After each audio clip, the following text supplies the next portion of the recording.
Com certeza, você já ouviu alguém dizer que é muito bipolar. Ela diz que às vezes está muito alegre, aí depois já está muito triste. Então ela diz que é muito bipolar e às vezes você mesma concorda com isso, certo? Pois é. Ao olhar do psiquiatra, dificilmente isso é realmente o transtorno bipolar do humor. Por quê? É sobre isso que nós vamos falar hoje.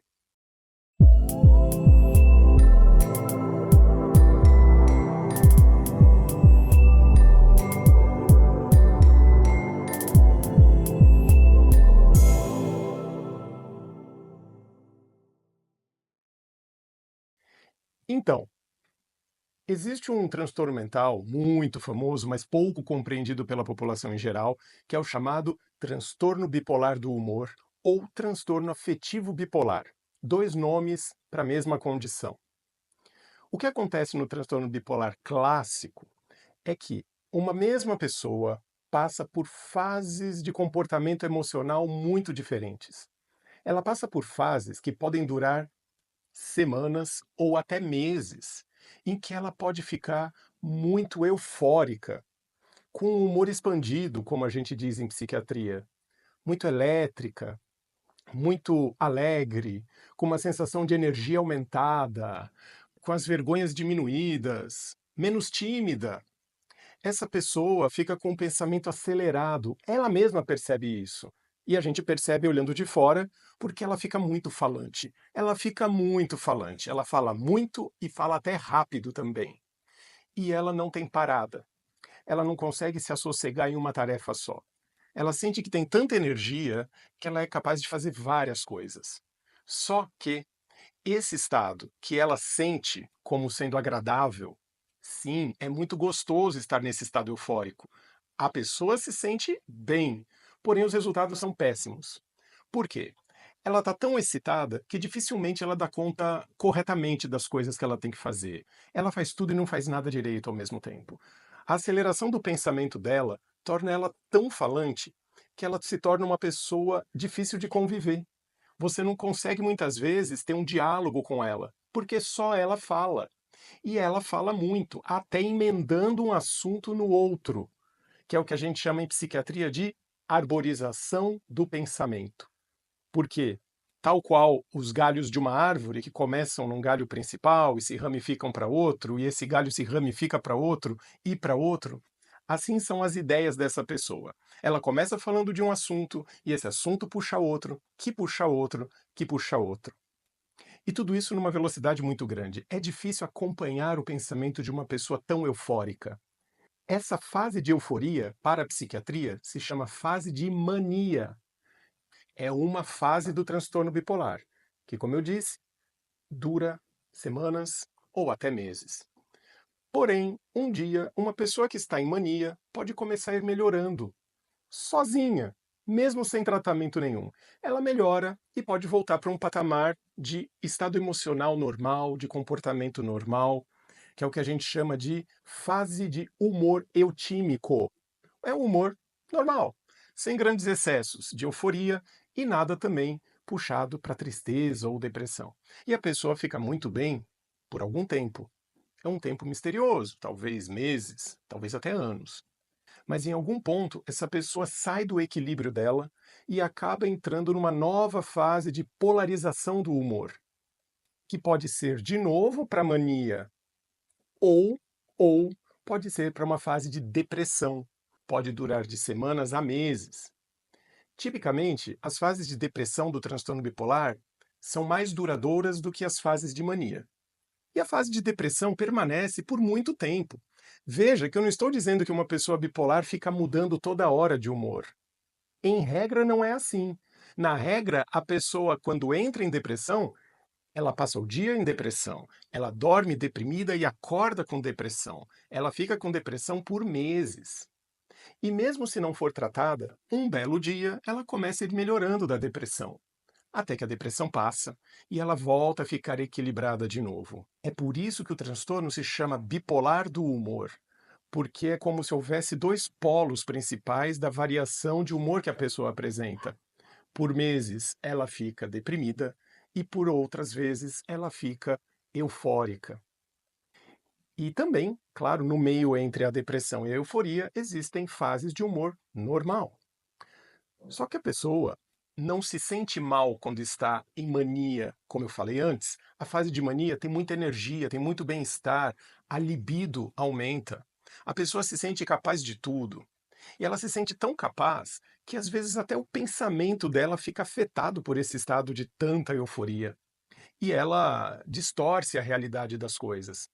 Ela acaba ficando impulsiva, compra um monte de coisa que não precisaria comprar, mas para ela, naquele momento, faz todo sentido. Ela justifica que aquela compra é útil, vai ser necessária de alguma maneira.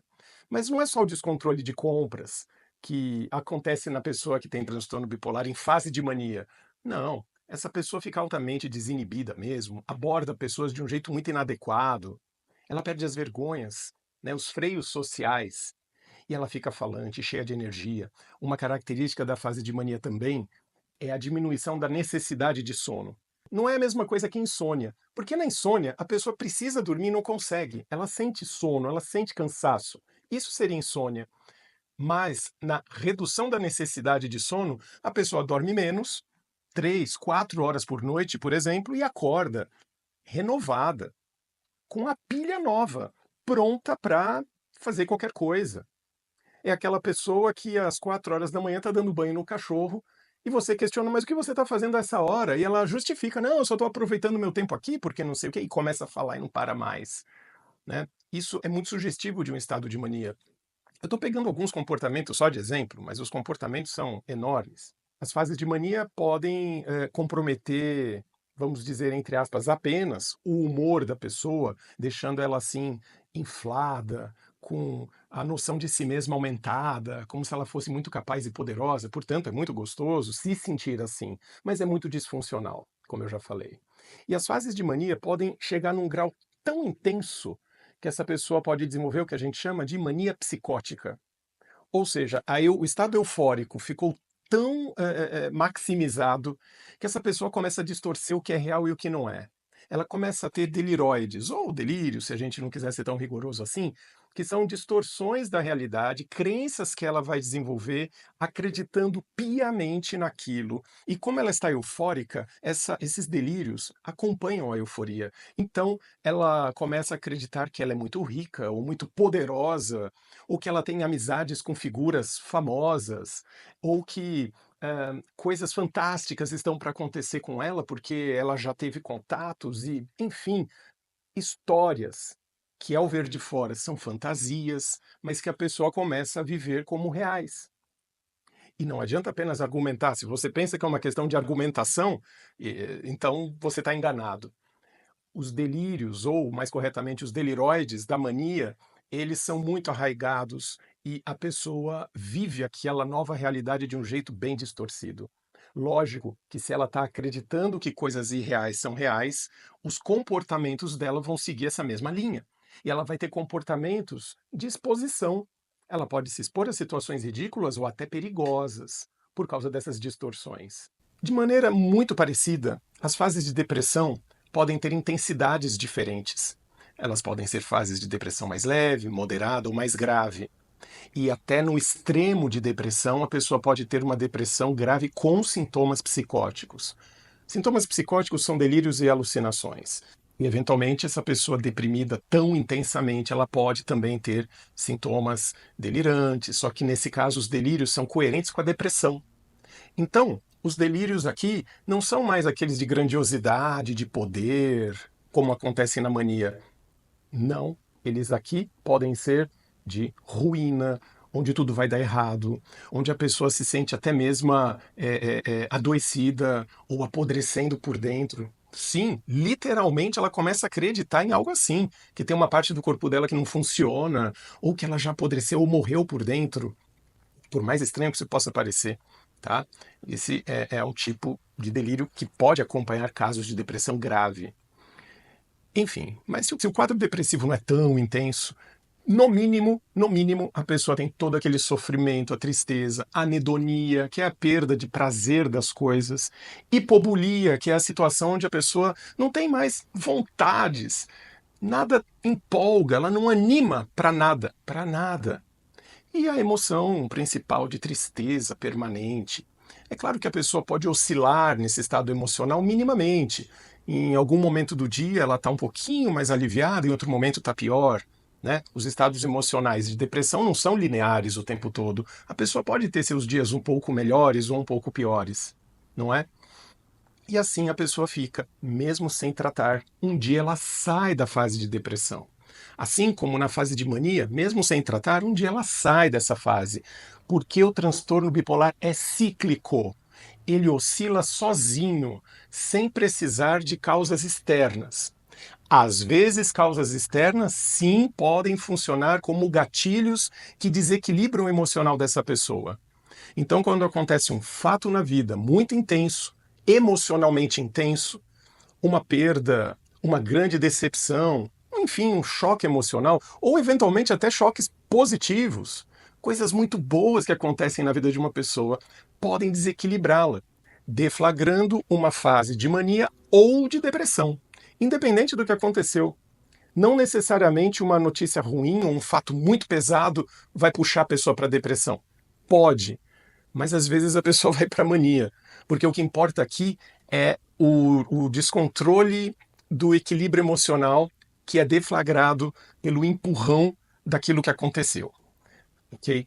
Bem, então, o transtorno bipolar, em linhas gerais, é isso. Claro que existem nuances. O transtorno bipolar, ele não necessariamente vai para a mania plena. Existe o tipo de mania menos intensa, que a gente classifica como hipomania. É como se fosse uma maniazinha menos grave. Mas a pessoa ainda assim tem aumento de energia, tem uma certa desinibição, um pensamento um tanto mais rápido. E, para surpresa de todos, para um diagnóstico de transtorno bipolar ser feito, não é exatamente obrigatória a presença da depressão na vida da pessoa. No mínimo, uma fase de mania ou de hipomania é necessária. E existem transtornos que, apesar de chamarem bipolares, a pessoa nunca tem a fase depressiva. A pessoa apenas alterna entre fases de mania ou de hipomania e fases de normalidade, ou seja, de humor eutímico. E essas fases são alternadas ao longo de semanas, meses, não de uma hora para outra, pelo menos via de regra. Existem exceções? Sim, existem exceções. E isso é muito complexo na área de psiquiatria, mas existem. Existem as exceções onde o transtorno bipolar ele cicla de uma fase para outra com mais velocidade. Então, existem, nesta classificação de velocidade, do quanto duram as fases, a gente pode dizer que existem os pacientes que são cicladores lentos, quando eles ciclam entre fases de depressão ou mania, menos do que 4 vezes no ano. Mas existem casos, e aí vão ficando mais raros, os pacientes que são chamados cicladores rápidos, que são aqueles que ciclam 4 ou mais vezes no ano. Existem os chamados cicladores ultra rápidos, que ciclam 4 ou mais vezes no mesmo mês. E existem as exceções, casos raríssimos, que são chamados cicladores ultradianos, que são aqueles que ciclam ao longo do mesmo dia. Pronto, já tem alguém aí pensando assim: ah, tá vendo? Então sim, o transtorno bipolar, uma hora a pessoa de manhã tá de um jeito e de tarde tá de outro. Gente, isso até existe, mas isso é um percentual tão raro dos casos. E a pessoa tem que estar de fato em mania, e não apenas alegre ou empolgada. E a pessoa depois tem que estar de fato em depressão, e não só um pouco menos feliz com alguma coisa. Então, cuidado para não usarem esse termo bipolar de maneira leviana, de maneira que não representa exatamente o diagnóstico, porque senão pode haver uma banalização de falar fulano é bipolar sem ser, ok? Tomem esse cuidado. Na dúvida, busquem a atenção de um psiquiatra ou indiquem para quem você suspeita que pode ter um funcionamento bipolar. Às vezes, pode ser mesmo, às vezes não. E o que fazer quando uma pessoa é diagnosticada com transtorno bipolar do humor? Infelizmente, até hoje, no momento que nós estamos, no ano de 2025, ainda não existe tratamento de cura definitiva para o transtorno bipolar. Porém, há tratamentos muito eficazes para controlar o transtorno bipolar, para que o transtorno bipolar não evolua ao sabor da natureza. Existem tratamentos medicamentosos que impedem a ciclagem do humor. Via de regra, esses remédios são chamados estabilizadores do humor. Nós podemos prescrever estabilizadores de humor para um paciente bipolar e, eventualmente, a gente evita, mas pode ser necessário o uso de antidepressivos em doses muito pequenas, o menor possível, mas a gente tenta evitar o uso de antidepressivos em pacientes bipolares. E, se necessário for, sempre junto dos estabilizadores. Afinal de contas, como o nome diz, os estabilizadores eles tentam evitar a ciclagem para as fases de mania e para as fases de depressão, mandando a pessoa num estado eutímico. Ou seja, ela poderá levar uma vida normal de trabalho, de vida social, vida amorosa, lazer, uma vida normal, desde que faça o tratamento. Nesse ponto, a gente pode comparar o transtorno bipolar a qualquer doença crônica que fica controlada, como uma pessoa que tem hipertensão e toma o seu remédio para pressão alta, ficando bem, uma pessoa que é diabética e toma o seu remédio para o diabetes e fica bem, e assim por diante.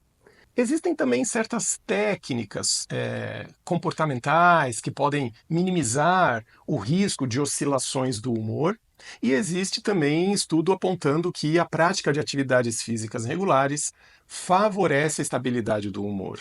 Atividade física em psiquiatria cada vez mais sendo fundamental, não é verdade? Não é a primeira vez que eu falo sobre isso. E uma coisa essencial que ajuda muito na estabilização do humor de pacientes bipolares é o sono. O sono para esses pacientes é mais importante do que para todo mundo. Eles precisam dormir muito bem. O dormir bem tem um poder estabilizador do humor por si só. Então, há pessoas que dormem mal, mas não por vontade própria, mas porque sofrem de insônias ou coisas assim. Mas há pessoas que dormem mal de propósito, que são aquelas pessoas que ficam varando noites, vendo filmes, séries ou o que quer que seja. Se essa pessoa é portadora de transtorno bipolar, não faça isso. Prefira dormir. Durma bem, descanse. O sono é profundamente regenerativo para o seu sistema nervoso. E daí você terá uma chance de estabilidade muito maior. Bem, eu espero ter falado em linhas gerais sobre o transtorno bipolar. Eu espero ter tirado boa parte das dúvidas, embora seja um assunto mais extenso do que isso. O que eu fiz foi uma pincelada, mas que eu espero ter sido esclarecedor para muitas pessoas, ok? Então, se vocês gostaram, por favor, curtam o vídeo e deixem aí uma opinião, um comentário, que eu agradeço. Até a próxima, gente. Tchau, tchau.